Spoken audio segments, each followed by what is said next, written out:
1206 से लेकर के 1526 ईस्वी तक हमारे हिंदुस्तान में दिल्ली सल्तनत का पीरियड रहा और ये दिल्ली सल्तनत मुस्लिम रूलर्स के नाम से जानी जाती है। यानी इन दिल्ली पे सभी 5 डायनेस्टीज़ ने रूल किया, जो कि बेसिकली पहले इस्लामिक रूलर थे हमारे हिंदुस्तान में, जो हिंदुस्तान में रूल करने आए थे।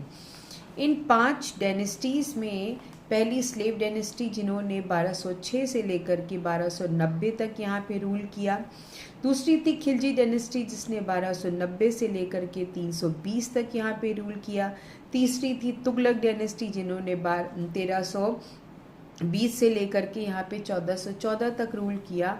उसके बाद थी सैयद डायनेस्टी जिन्होंने 1414 से लेकर के 1451 तक यहाँ पे रूल किया। और उसके बाद लास्ट जो डायनेस्टी थी जिसे कि लोधी डायनेस्टी कहा जाता है, इन्होंने 1451 से लेकर के 1526 तक हिंदुस्तान में रूल किया। अब दिल्ली सल्तनत के ये सभी रूलर्स में सबसे पहले रूलर को स्लेव रूलर्स क्यों कहा जाता था? क्योंकि ये सारे जो थे वो गुलाम वंश के शासक थे। गुलाम वंश का मतलब कि ये सारे शासक या तो गुलाम थे अपने मास्टर्स के, या फिर अपने जो है ये किसी भी गुलाम के पुत्र या पुत्री थे। यानी कि इन लोगों ने विरासत में सल्तनत नहीं पाई थी। इन्होंने अपनी काबिलियता के चलते अपने मालिक को खुश करके, अपनी बहादुरी दिखा करके और अपनी स्ट्रेंथ और करेज से अपने मालिक का दिल जीत करके ये सत्ता हासिल करी थी।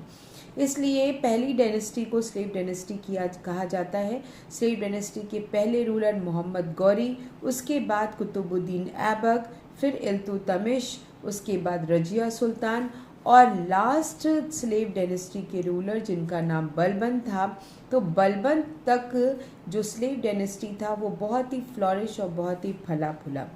उसके बाद ये डायनेस्टी ख़त्म हो गई और इसके जगह पर खिलजी डायनेस्टी स्टार्ट हुई। और इस डायनेस्टी को स्टार्ट करने वाले सबसे पहले जो रूलर थे उनका था नाम जलालुद्दीन खिलजी। ये जलालुद्दीन खिलजी अलाउद्दीन खिलजी के चाचा थे।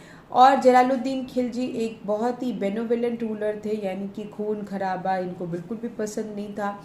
ये राज्यों को प्रेम से और समझौते से जीतना चाहते थे। इन्होंने अपने राज्य में कभी भी किसी तरह की वॉर या जंग नहीं लड़ी किसी अदर कंट्री को ऑक्यूपाई करने के लिए। अब अगर हम बात करें तो इन सारे रूलर्स की इंफॉर्मेशन हमें कहाँ से मिलती है?